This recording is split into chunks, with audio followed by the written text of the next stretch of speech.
All right. Let's talk about James Bond, James Bond, in Honor Majesty's Secret Service and the mini baddies that are in the film. And you know what? New Bond means a new style. Alrighty. Hey guys, let's make sure we're nice and relatively in focus. That looks pretty good, I think. Yeah, we're looking pretty snazzy, nice and young.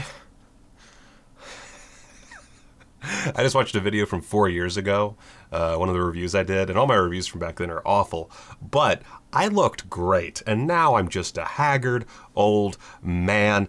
We're not going to get into that. We're talking about Bond. We're talking about George Lazenby. We are talking about what is at least one of my personal favorite Bond films, On Her Majesty's Secret Service. What's perhaps most fascinating about On Her Majesty's Secret Service is that despite being one of the best films in the franchise, if not the best, it contains very few villains, at least very few like specific villains. Tons of henchmen, but not very many named bad guys.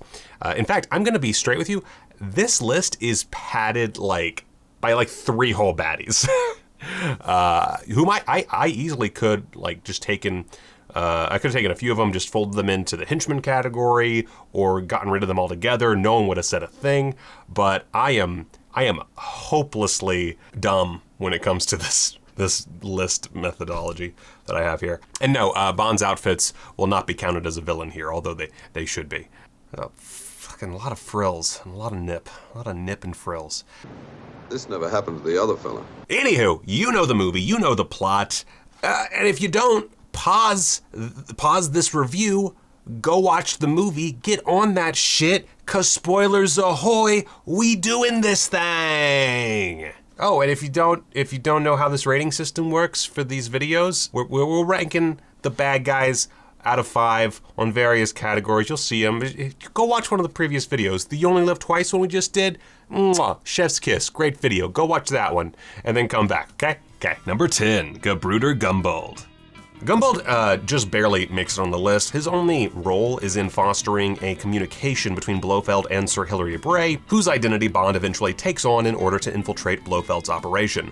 Bond breaks into Gumbald's office, does some fancy photocopying, reads a Playboy, misuses some construction equipment, and leaves just as Gumbald is returning from a break. Gumbald himself is barely a presence, and I only include him here because the Bond wiki lists him as a villain, so I guess I had to, I guess. As such, he's given a spot on the bottom of our list with a paltry 1.4. Number 9, Dracos Thugs. Hardly enemies since they work for Bond's future father-in-law, but I'm counting them because they threaten and kidnap Bond. Nothing too exciting, but this guy's dressed as the Riddler, so that's cool, I guess. Sure. Speaking of Dracos Thugs, I suppose I could place Draco himself on this list for basically trying to sell his daughter into an arranged marriage, but dude's pretty cool, and if we're being totally honest here, in context, he is trying to do what's best. He's by no means against Bond, and Tracy winds up marrying her own death certificate, Bond, of her own accord. Spare the rod and spoil the child, huh? Oh, these movies. Dracos Thugs nab a mediocre 2.2. Number 8, Felsen. One of the many Piz Gloria henchmen, Felsen is one of the lads who gives chase after Bond escapes Blofeld's capture. He's little more than an extension of Irma Bundt and maybe dies in this car explosion, but we're never given a solid explanation on that one. However, it should be noted that he's a loyal little dude, and if he does die in that scene, then he does so while helping his boss, Irma Bundt. Just trying to get that raise right up until the very end. A perhaps generous 2.4 for the working man. Number 7, Beach Henchmen. These boys provide a solid fight, outfits that make them look straight out of Batman 66, that's like a thing with this movie, huh? And a manic spot of violence to start the film off right. They're also the first baddies to fight George Lazenby, which might be more impressive if he'd stayed on the damn series. Additionally, they are mildly important to the plot since they are a major component of his meeting the future Mrs. Bond.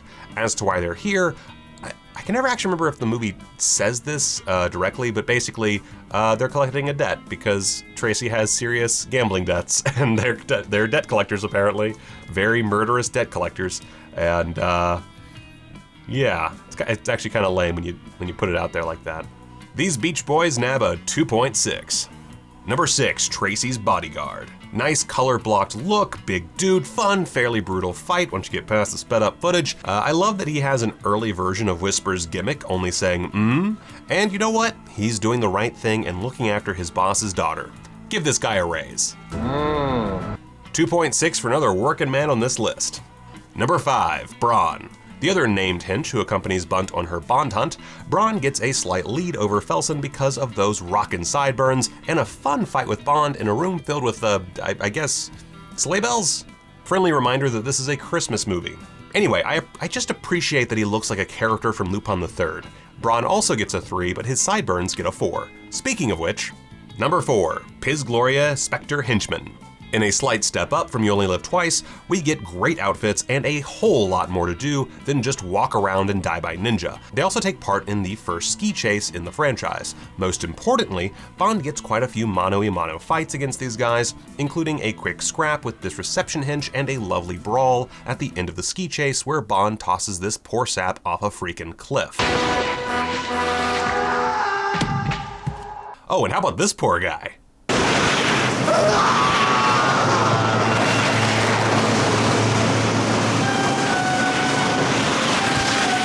Motherfuckers get brutalized in this movie, and it is great.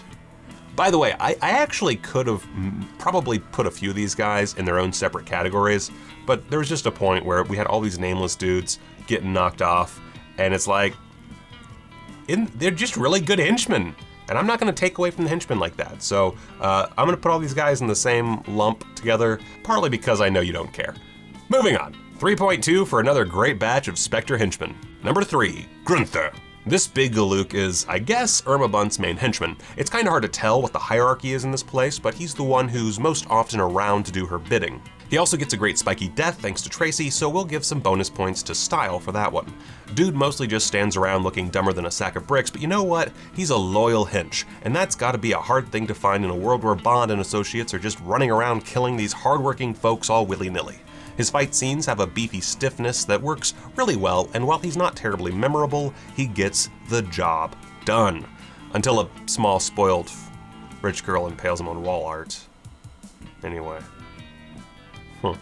3.2 for the big boy. He sure can take a point. The fuck does that even mean?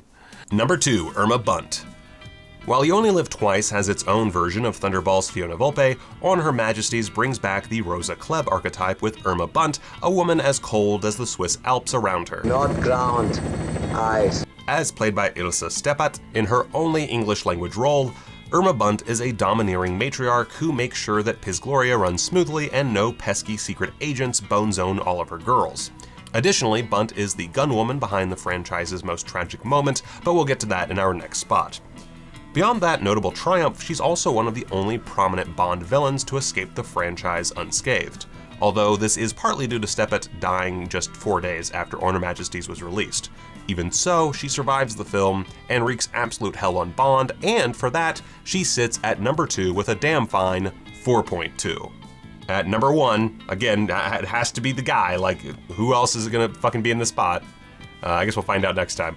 Number 1, Blofeld, On Her Majesty's Secret Service variant. Telly Savalas takes over for Donald Pleasance as Spectre number 1, and while I personally prefer his predecessor, there's no denying that Savalas makes for a great Blofeld. I mean, he makes a great everything, because he's Telly fucking Savalas, but either which way, Kojak makes for a lean, mean, aggressively charming villain here.